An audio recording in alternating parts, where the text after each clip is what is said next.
नमस्कार, मैं सुनील जुयाल। आप देख रहे हैं प्रगति मीडिया उत्तराखंड। और इस समय आप सभी दर्शकों को बताना चाहूँगा, मैं मौजूद हूँ विकास खंड थौलधार के प्रसिद्ध सिद्धपीठ भगवान कांगड़ा नागराज मंदिर प्रांगण में। और अभी समय हो रहा है शाम का 6:30 बज गई, 6:35 अभी समय है। और आप सभी को जानकारी दूंगा कि इस समय यहाँ आने का जो उद्देश्य है, ग्राम पंचायत पंदोगी में स्वर्गीय श्री नथीलाल भट्ट जी, जो कि पूर्व राज्य आंदोलनकारी थे, उनका वार्षिक श्राद्ध के उपलक्ष्य में उनके परिवारजनों सुपुत्रों द्वारा भगवत कथा का भव्य आयोजन किया जा रहा है, जिसमें कथा व्यास आचार्य पूज्य श्री जगदीश प्रसाद खंडूड़ी जी हैं। और उनके इष्ट मित्रगण सभी विप्र मंडली भी यहाँ पर मौजूद है, और उनके नाते रिश्तेदार सभी यहाँ पर मौजूद हैं। उन्हीं के रिश्तेदारी में आते हैं यहाँ पर आचार्य रामभूषण बिजलवाण जी। इनसे जानेंगे कि कांगड़ा नागराज मंदिर में आप दर्शन करने आए तो किस प्रकार का आपको यहाँ का जो दृश्य है, सौंदर्य है, कैसा लगा। और आपको बताना चाहूँगा कि रामभूषण बिजलवाण जी देहरादून में संस्कृत महाविद्यालय है, झंडे वाला चौक में, वहाँ पर आचार्य हैं। और इनसे जानते हैं, क्योंकि संस्कृत के काफ़ी विद्वान हैं, कि कोशिश करते हैं कि कैसा भगवान नागराज का जो यहाँ पर नया मंदिर है। सभी दर्शकों को बताना चाहूँगा, 1 करोड़ की लागत से भी ऊपर ये मंदिर निर्माण हुआ और लगभग 7 सालों में इसका कार्य पूरा हुआ। वर्तमान में उत्तराखंड के माननीय मुख्यमंत्री जी 2 बार यहाँ पर आए, एक घोषणा भी यहाँ के लिए करके गए हैं। अभी मैंने विगत 2-3 दिन पहले जो उनके पीआरओ थे मुलायम सिंह रावत जी, उनसे जानकारी ली। 1 करोड़ 88 लाख रुपए की लगभग यहाँ पर घोषणा हो रखी है इस मंदिर के सौंदर्यकरण के लिए। तो उन्होंने मुझे बताया था कि लगभग 70 या 80 लाख रुपए प्रथम फेज की स्वीकृति प्रदान की गई। अब देखते हैं किस प्रकार से यहाँ पर क्या कार्य होते हैं, कैसे काम चलेंगे, आप सभी को दिखाएंगे उसके लिए। तो यहाँ पर हमारे साथ आचार्य जी हैं। आचार्य जी प्रणाम। बहुत बहुत धन्यवाद प्रगति मीडिया से हमारे जुयाल जी। और आपने जो प्रश्न किया है उससे पहले मैं चाहूँगा कि क्योंकि हम सिद्ध पीठ पे है तो और नागराज उत्तराखंड का इष्ट है, तो हम पहले भगवान के एक श्लोक के माध्यम से उनकी स्तुति करेंगे और उसके बाद फिर मैं आपके प्रश्न का जवाब दूंगा। बर्हा पीडम नटवर बपुः कर्णयो कर्णिकारम बिभ्रदेवाशः कनककपिशं वैजयन्तीं च मालाम् रन्ध्रान् वेणुरदर्शुदयः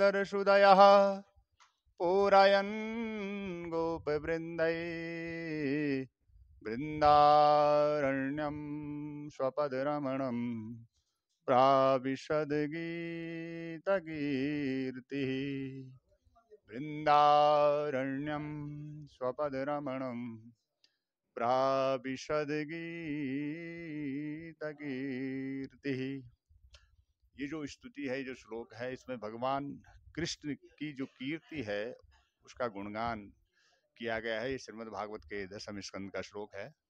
लेकिन ये जो दिव्य स्थान है इसकी कीर्ति भी ठीक उसी प्रकार से है जैसे इस श्लोक में भगवान कृष्ण की कीर्ति का, उनके ऐश्वर्य का वर्णन इसमें वेद व्यास जी और सुखदेव महाराज कर रहे हैं। निश्चित रूप से ये जो दिव्य धाम है ये कांगड़ा नागराज का है। और मैं आपको बता दूं कि ये 18 गांव इस गुसाई पट्टी में आते हैं। 18 गांव का ये इष्ट देवता है और नागराज पूरे उत्तराखंड का इष्ट है। हम बार बार इस बात को कहते हैं कि भगवान कृष्ण जब अंतिम समय में जब उत्तराखंड की यात्रा में आए तो यहाँ जब उन्होंने अपने चरण पखारे तो उन्होंने देखा कि यहाँ कण कण में शंकर है। उनको कण कण में भगवान शंकर दिखे और कृष्ण ने कहा कि भाई ये तो मेरे शंकर की भूमि है, ये तो मेरे स्वामी की भूमि है, यहाँ मैं कैसे अपने चरण रखूं। भगवान इस बात को कह रहे हैं। तो तब उन्होंने चिंतन किया कि ऐसा कौन सा शरीर है जिस शरीर के पैर नहीं होते हैं। तो उन्होंने चिंतन किया तो भगवान को लगा कि भाई नाग का शरीर ऐसा है जिसके पैर नहीं होते हैं। भगवान कृष्ण तुरंत नागराजा का स्वरूप धारण किया और फिर उत्तराखंड की धरती में उन्होंने प्रवेश किया। और ये वही भूमि है, ये कांगड़ा नागराज, सामने माँ सुरकंडा जो सिद्ध पीठ है, 52 पीठों में जो सिद्ध पीठ सुरकंडा माता का ठीक सामने त्रिकूट पर्वत पे है। और ये ठीक इधर कांगड़ा नागराज जो थौलदार पट्टी, जैसे कि अभी हमारे जुयाल जी ने बताया, और इसके ठीक इधर देखेंगे हम बाईं तरफ सामने तो सेम नागराजा जो इस समय पांचवें धाम के रूप में जो है प्रसिद्ध है। तो ऐसे उत्तराखंड में सेम नागराज, डांडा नागराज, कांगड़ा नागराज, बौखा नाग, गाफर, ये सब मतलब जहां आप जाएंगे, जिस गांव में जाएंगे, वहां नागराज आपको अवश्य मिलेंगे। और ये नागराजा स्वयं भगवान कृष्ण ही है। हम बार बार इस बात को कहते हैं। और इस पावन धरा पर भगवान कृष्ण ने केवल और केवल गौचारण किया, और गौचारण के प्रताप भगवान यहाँ ऐसे रम गए, ऐसे रम गए, ऐसे रम गए कि यहाँ इस क्षेत्र का, यानी सेम नागराजा क्षेत्र का एक गौभक्त गंगू रमोला, उससे भगवान को यहाँ रहने के लिए जमीन मांगनी पड़ी। देखो कितने बड़े, कैसे रहे होंगे वो राजा, जिनके सामने भगवान स्वयं याचक बना हुआ है, अपने रहने के लिए स्थान मांग रहा है। तो देखो कितनी पावन पवित्र ये भूमि है, जिस भूमि में भगवान से भी नहीं रहा गया, उनको भी लगा कि अब मुझे यही रहना है, ऐसा ये दिव्य धाम है। और आप सामने देख रहे हैं ये भगवान कांगड़ा नागराज सिद्ध पीठ है। अभी तो अंदर से आप देख रहे हैं, लेकिन बाहर से अगर आप इसका विग्रह देखेंगे तो इतना दिव्य भव्य विशाल मंदिर है। और चारों तरफ एकदम चौड़ा मैदान, बिल्कुल सुंदर रमणीक स्थल। यहाँ आकर के तो मुझे लगता है जुयाल जी कि तो यहाँ, ये तो भगवान